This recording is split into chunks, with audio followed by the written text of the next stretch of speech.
नमस्कार। कई दशकों में पहली बार चीन और भारत के बीच तनाव इस स्तर पे पहुंच गया है कि उसका असर आने वाले कई साल तक देखा जाएगा।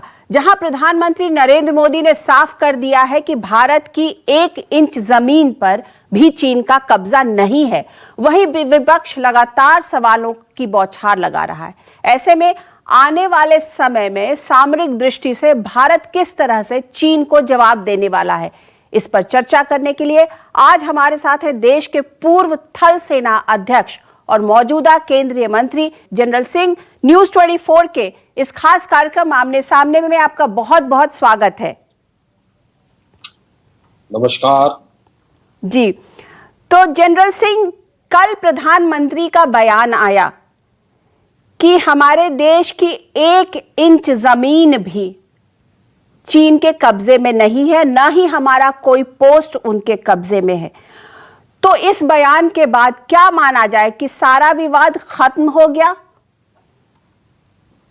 अनुराधा जी, ऐसा है कि पहली चीज जो प्रधानमंत्री जी ने कही कि हमारा कोई पोस्ट या कोई इलाका उनके कब्जे में नहीं है, लाइन ऑफ एक्चुअल कंट्रोल के आसपास, उससे उन लोगों को शांत हो जाना चाहिए जो एक बहुत बड़ा एक जिन खड़ा कर रहे थे कि नहीं जी वो इतना आ गया, ये कर दिया, वो कर दिया। जो अनवेरिफाइड खबरों के ऊपर चलते हैं, जिनको जमीन की जानकारी नहीं होती, वो ऐसी बातें करते हैं। हमने अपनी स्थिति जमीन के ऊपर बहुत साफ कर दी है। प्रधानमंत्री जी ने देश की स्थिति बहुत साफ कर दी है। अब चीन को कुछ काम करना है, वो अभी करता है, 2 दिन के बाद करता है, 3 दिन के बाद करता है, वो तो वही जाने जी। तो मैं इसके ऊपर ये नहीं कहूंगा कि विवाद खत्म हो गया। एक बात बताइए कि जो 20 जवानों की इंक्लूडिंग कर्नल की शहादत हुई, उसे कैसे देखा जाए? क्योंकि सवाल तो ये है, विपक्ष भी कर रहा है, एंड आई एम श्योर पूरे देश की जनता हताहत है। उसे ये समझ में नहीं आ रहा कि कैसे हमारे 20 जवानों के साथ, हमारे सेना के इतने वीर जवानों के साथ इस तरीके का सलीका हुआ, इस तरीके का सुलूक हुआ। अनुराधा जी, ऐसा है, अगर आप सही चीज का पता करेंगे तो सामने आएंगी चीजें। चीन को जो डी एस्केलेशन के लिए 2 कमांडरों के बीच में, लेफ्टिनेंट जनरल जो कोर कमांडर हमारे और उनके कोर कमांडर के बीच में जो फैसला हुआ था, चीन की नीयत खराब थी। वो उस फैसले पर अमल नहीं करना चाहता था। हमारे लोग उसको चेक करके शाम को हमारे लोगों ने कहा कि भाई आप अभी तक गए क्यों नहीं है, और इसके बाद वहां पर एक विवाद शुरू हुआ। विवाद के अंदर जो लोग वहां पे थे वो धक्का मुक्की हुई, उसके बाद आपस में भिड़ गए, उनके रिइंफोर्समेंट्स आ गए, हमारे रिइंफोर्समेंट्स आ गए और गुत्थम गुत्था शुरू हो गई। क्योंकि प्रावधानों के हिसाब से, ट्रीटी के हिसाब से हथियारों का इस्तेमाल वर्जित है। अब आप सोचिए, अगर 600-700 आदमी गुत्थम गुत्था हो रखे हैं, एक आदमी हथियार इस्तेमाल करने लगे तो स्थिति क्या होगी। और इस गुत्थम गुत्था के अंदर हमारे लोग कुछ पानी में गिरे, कुछ के चोट लगी, कुछ पत्थर किसी के लगा होगा, किसी के कुछ इन्होंने डंडा मारा होगा, जो भी है, इसी तरीके से उनके लोगों के ऊपर हुआ। तो ये नहीं है कि हमारे 20 जो है वो ऐसे ही उन्होंने घेर कर मार दिए। हमारे 20 जवान शेरों की तरह मरे। हमारे 20 जवानों की शहादत उस तरीके की है। चीन नहीं बताएगा कि उनके कितने हताहत हुए, उनके कितने घायल हुए, उनके कितने लोग मरे हैं। लेकिन हमने तो बताया है कि हमारे कमांडिंग ऑफिसर को मिलाकर 20 जवान शहीद हुए हैं, और ये शहादत, जैसा कि प्रधानमंत्री जी ने कहा, व्यर्थ नहीं जाएगी जी। वो अपनी सीमाओं की रक्षा के अंदर उन्होंने अपनी जान गंवाई है। उसके बाद भी आर्मी ने एक और विज्ञप्ति दी है जिसमें उन्होंने कहा कि इतने हमारे लोग घायल हुए थे, जिसमें से कुछ पानी में गिर गए। अब जरा आप सोचिए, 16,500 फुट की हाइट पर पानी कितना ठंडा होगा। ये जितने लोग बोलते हैं ना कि जी क्या हो सकता है, गीले ही हुए होंगे, मैं चाहूंगा कि एक रात वहां पर बिना गीले होकर बिता दें तो तो उनको पता चल जाएगा कि वहां पर क्या होता है। आपने खुद कहा कि चीन की नीयत जो है वो सही नहीं है। उनकी नीयत तो इतने दिन से उनकी नीयत तो पता चल ही रही थी। ऐसा तो था नहीं कि सरकार government was not aware that what intentions China has. Government was quite aware. तो फिर हमारे जवान निहत्थे क्यों गए? कोई एक सेकंड पार्टी, कोई कहीं ना कहीं कमांड देने में कोई गलती हुई? बॉर्डर पीस और ट्रीटी एग्रीमेंट जो हमारे बीच में साइन हो रखा है, उसके अंदर और उसके बाद जो हमारे चीजें साइन हुई है, उसके अंदर निर्देश है दोनों को। हथियार लेकर जाते हैं लेकिन इस्तेमाल नहीं करते। अगर इस्तेमाल करते तो ये फिगर पता नहीं कहां पे जाती, कितने चीनी मरते, कितने हमारे मरते।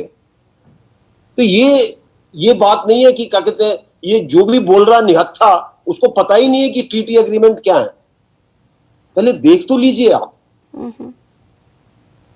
जितने भी आप सुंदरम छू के बाद से, जब से बॉर्डर पीस और ट्रीटी एग्रीमेंट हुआ है, उसके बाद आप देखिए कि कहीं भी गोली नहीं चली है।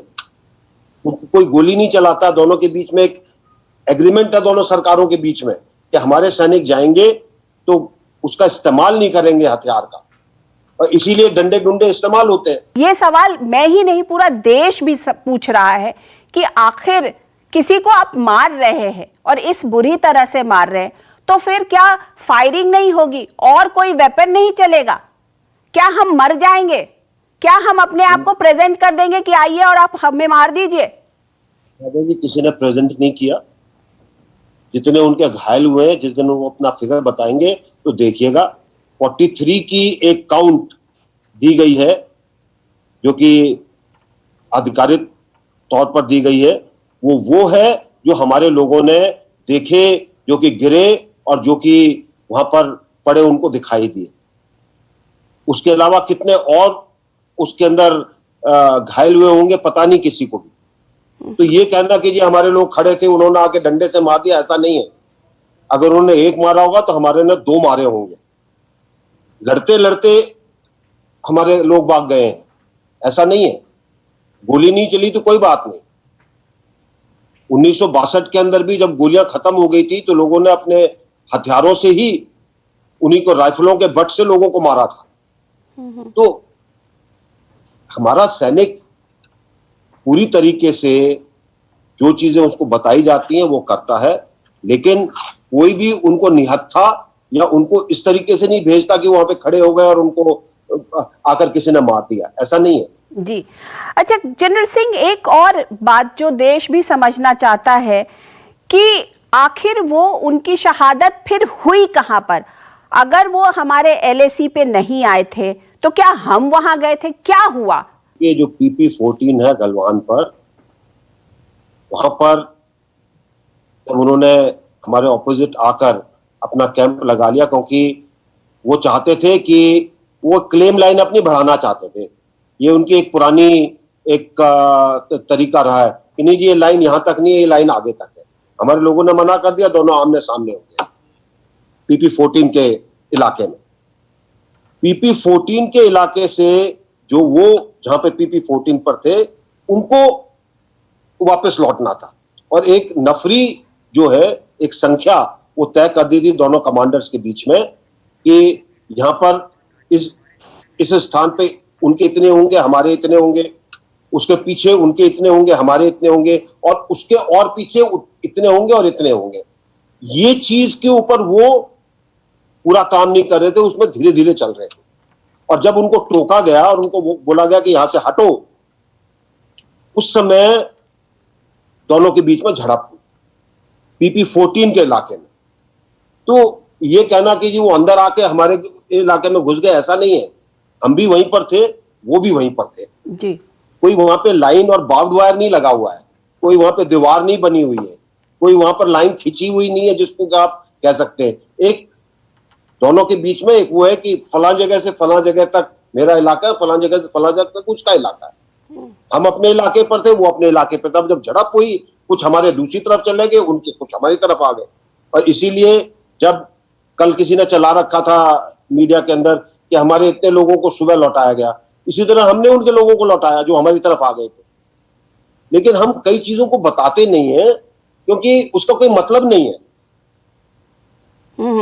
अच्छा जनरल सिंह, एक बात बताइए, जैसे आप बता रहे हैं, क्या देश मान ले कि PP-14 और गलवान घाटी अभी हमारे कब्जे में है? अनुराधा जी, गलवान घाटी बहुत लंबी है। गलवान घाटी का कुछ हिस्सा line of control, actual control के दूसरी तरफ है जो चीन के हिस्से में है, और गलवान घाटी का कुछ हिस्सा हमारे पास है जो हमारे पास है। PP-14 जो है वो जो हमारे पास हिस्सा है और जो उनके पास हिस्सा उस जगह पर है ताकि वहां से मॉनिटर कर सके।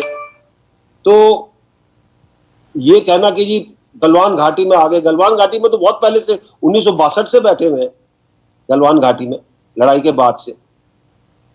तो जमीन के ऊपर गलवान घाटी बहुत लंबी है, गलवान नदी बहुत दूर तक जाती है, और एक उनका बहुत बड़ा कैंप है गलवान घाटी के अंदर जो उन्होंने लड़ाई के बाद उसको तैयार करना शुरू किया था, धीरे धीरे उसको और बड़ा बना दिया।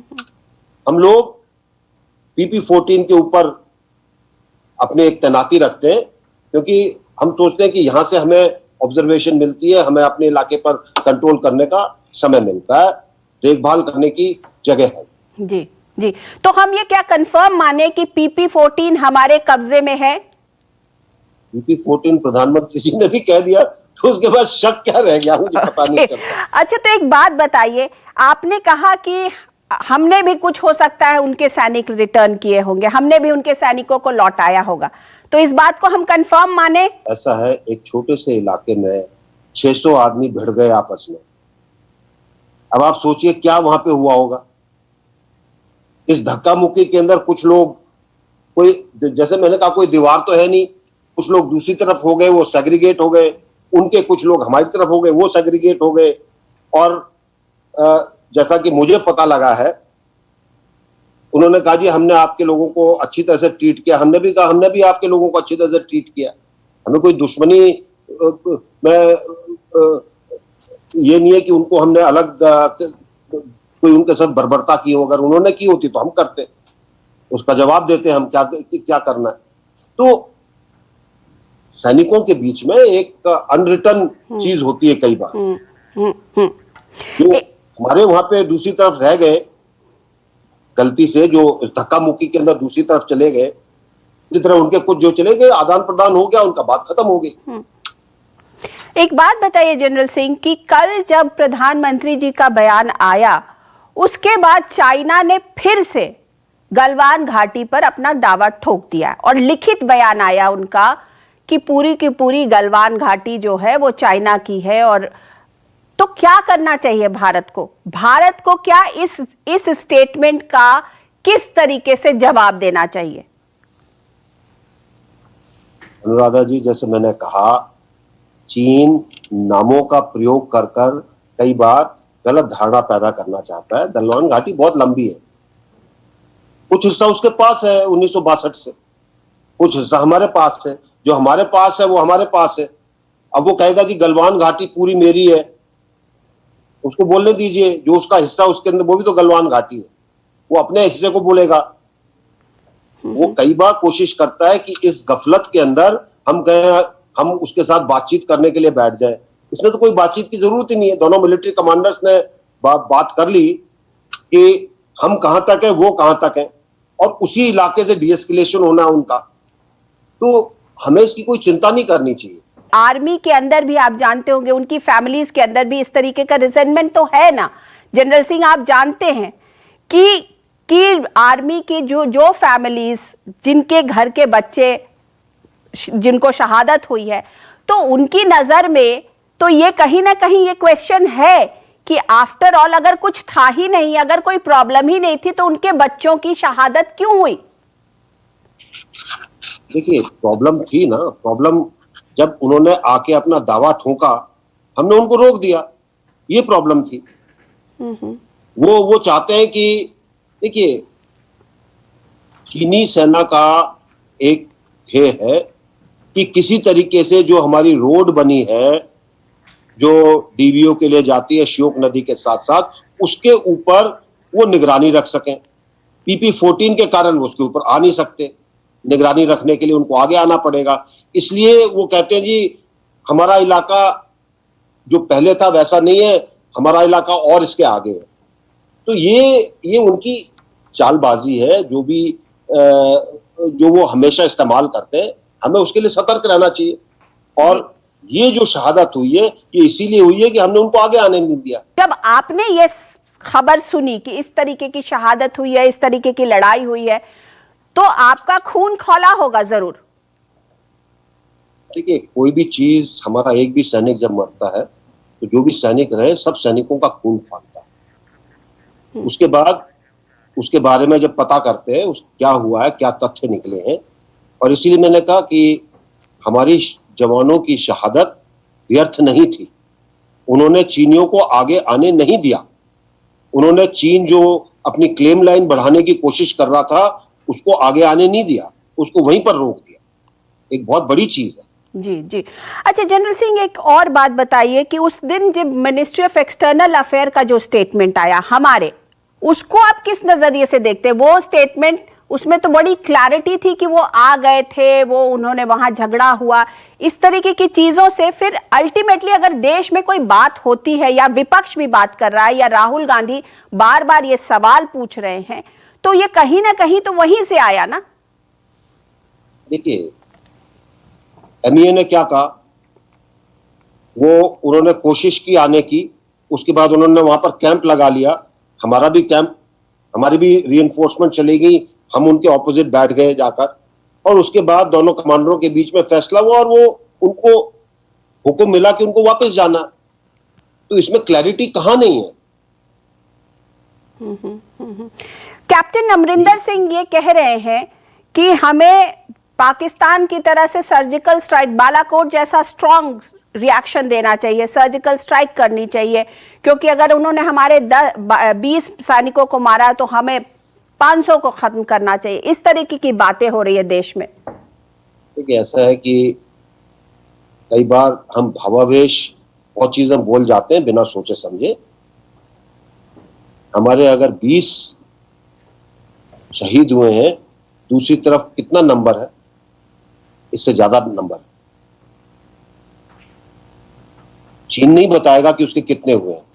क्या 1962 में चीन ने बताया कि उसके कितने मरे हैं? उसने वो फिगर्स दिखाने की कोशिश की कि हमारा तो कुछ हुआ ही नहीं है। वो ऐसा देश है। तो ऐसे जहां पर चीजें चलती हैं, जहां पर वो हर चीज को छिपाया जाता है, उसको आप क्या बोलेंगे?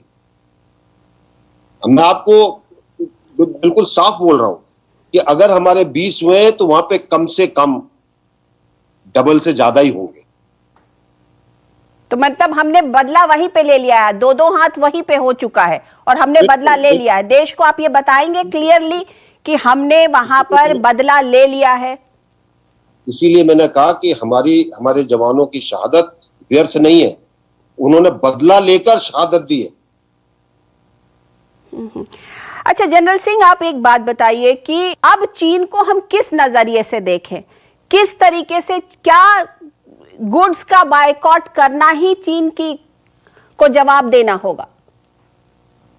आप क्या सोचते हैं, क्या जवाब देना चाहिए? युद्ध किसी भी चीज का आखिरी निर्णय होता है। युद्ध से पहले बहुत सारी चीजें की जाती हैं और मुझे पूरा विश्वास है कि उन चीजों के ऊपर हम अग्रसर हो गए। सिर्फ यही कहना कि नहीं जी चल पड़ो, आज लड़ाई हो जाएगी, वो बेवकूफी होगी। आप अपनी चीजें तैयार करिए, विश्व को अपने साथ रखिए, आर्थिक रूप पर मजबूत होइए, आर्थिक रूप से उसको कमजोर करिए। बहुत सारी चीजें हैं अनुराधा जी, बहुत सारी चीजें हैं। आज की डेट में हमारा एनिमी नंबर 1 कौन है, पाकिस्तान या चाइना? अब जो एनिमी है वो एनिमी है, ना उसमें नंबर 1 है ना नंबर 2 है। जो दुश्मन है वो दुश्मन है, जो हमें हानि पहुंचाना चाहता है वो दुश्मन है। बड़ा दुश्मन, बड़ा दुश्मन कौन है जनरल सिंह? बड़ा छोटा दुश्मन तो कोई नहीं होता अनुराधा जी, दुश्मन दुश्मन ही होता है। छोटा दुश्मन भी कई बार चोट भारी कर जाता है, बड़ा दुश्मन कई बार चोट जो है वो छोटी कर जाता है। तो इसलिए दुश्मन को दुश्मन मानकर चलिए, उसी तरीके से अपनी नीति बनाइए, उसी तरीके से कूटनीति बनाइए, उसी तरीके से रणनीति बनाइए। जिस तरीके की से हमारे देश भारत और अमेरिका के बीच में संबंध प्रगाढ़ हुए हैं, क्या आपको लगता है कि इस संबंधों के कारण चाइना जो है वो ज्यादा विचलित है, उसको लग रहा है कि उसका ज्यादा नुकसान हो रहा है? कहीं हम बीच में अमेरिका के द्वारा यूज तो नहीं हो जा रहे? अनुराधा जी, इस गलतफहमी के शिकार बहुत से लोग हैं, और खासकर जो एयर कंडीशन कमरे में बैठकर कुर्सी पर बैठ के सिर्फ एनालाइज करते हैं, वो एक चीज ये भी निकाल कर लाते हैं, और खासकर ये धारणा आपको वामपंथियों में ज्यादा मिलेगी। अमेरिका के साथ हमारे रिश्ते पिछले 15 साल के से सुधर रहे हैं, तो पिछले 15 साल में क्यों नहीं हुआ भाई? या चीन अभी जागा और उसने कहा कि अच्छा रिश्ते सुधर रहे हैं तो आज मैं ये कुछ करता हूं? 15 साल से ज्यादा हो गए सुधरते हुए रिश्ते। तो ये मिथ्या भ्रम जो है उसमें से हमको निकलना चाहिए। जनरल सिंह, एक और चीज, नरेंद्र मोदी की सरकार को बहुत ही उस तरीके से देखा गया कि मैचो गवर्नमेंट जिसे कह सकते हैं, कि हर चीज का जवाब, हर चीज पर अपनी बात पर खड़े रहना। इस वाले मुद्दे पर देखा ये गया कि देश के अंदर मतलब कहीं ना कहीं थोड़ी सी नाराजगी दिखी है। आपको क्या लगता है, क्या हम लोग चाइना को या अपने नेबर्स पाकिस्तान को, अब तो नेपाल भी आंख दिखाने लगा है, क्या हम लोग सबको जवाब देने के लिए उस तरीके से तैयार हैं? क्या हम अपने टर्म्स पे, अपनी टाइमिंग पे जवाब देंगे? देखिए, कोई भी जवाब जो दिया जाता है अनुराधा जी, वो अपने टाइमिंग से दिया जाता है, सोच समझ के दिया जाता है। कोई भी चीज जल्दी में नहीं की जाती। बदला गर्मी से नहीं होता है, बदला ठंडे दिमाग से होता है। जब तक आप हर चीज की गहराई में नहीं जाएंगे तब तक बदला नहीं होता। और इसीलिए हमें इंतजार करना चाहिए। चीजें होंगी, चीजें की जाएंगी, और मुझे पूरा इस चीज पर भरोसा है कि एक बार जब बोला गया है कि ये चीजें व्यर्थ नहीं जाएंगी, जो हमने सोचा है कि कोई जिसने हमको नुकसान पहुंचाया है वो इस चीज के लिए तैयार रहे, तो इसलिए बहुत सारी चीजें होंगी। और सबसे बढ़िया चीज ये होगी कि हम लोग अपने आपस की आलोचना को छोड़कर सबके सब एकजुट होकर इसमें लग जाए कि कैसे हमने अपने शत्रुओं को, अपने दुश्मनों को नकारा करना है। जो विपक्ष की मीटिंग हुई थी उसमें सोनिया गांधी ने यह जिक्र किया था और उठाया था कि कहीं ना कहीं इंटेलिजेंस का फेलियर हुआ। क्या सरकार ये मानती है कि इंटेलिजेंस फेलियर हुआ, हम ये पता नहीं लगा सके कि इतना बड़ा बिल्डअप है वहां पर और हमने लेट रिएक्ट किया? यादव जी, मैं इस सवाल का जवाब देने में सक्षम नहीं हूं, क्योंकि मैं जानता नहीं कि इंटेलिजेंस ने क्या खबर दी, किसको नहीं दी। मैं रोड मंत्रालय में हूं और जो मुझे चीजें पता चली उसके बारे में आपको मैंने बता दिया। जी जी। अच्छा जनरल सिंह, लास्ट सवाल आपसे, अंतिम सवाल, कि जो 20 जवानों की शहादत हुई है उनके लिए असली श्रद्धांजलि क्या होगी? उनके लिए असली श्रद्धांजलि ये होगी कि देश एकजुट होकर चले और एकजुट होकर कार्य करे, एकजुट होकर शत्रुओं का नाश करे। चलिए, जनरल वीके सिंह, हमसे बात करने के लिए आपका बहुत बहुत धन्यवाद। तो ये थे जनरल वीके सिंह, केंद्रीय मंत्री और सेना के पूर्व अध्यक्ष। मैं अनुराधा प्रसाद किसी और पर्सनालिटी के साथ आपसे फिर मिलती हूं, तब तक के लिए नमस्कार।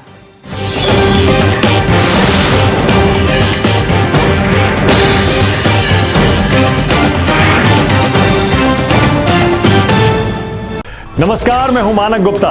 अगर आपको हमारा ये वीडियो पसंद आया हो तो इसे लाइक और शेयर जरूर करें, और हां, हमें सब्सक्राइब और फॉलो करना ना भूलें ताकि आप देश और दुनिया की कोई खबर मिस ना करें।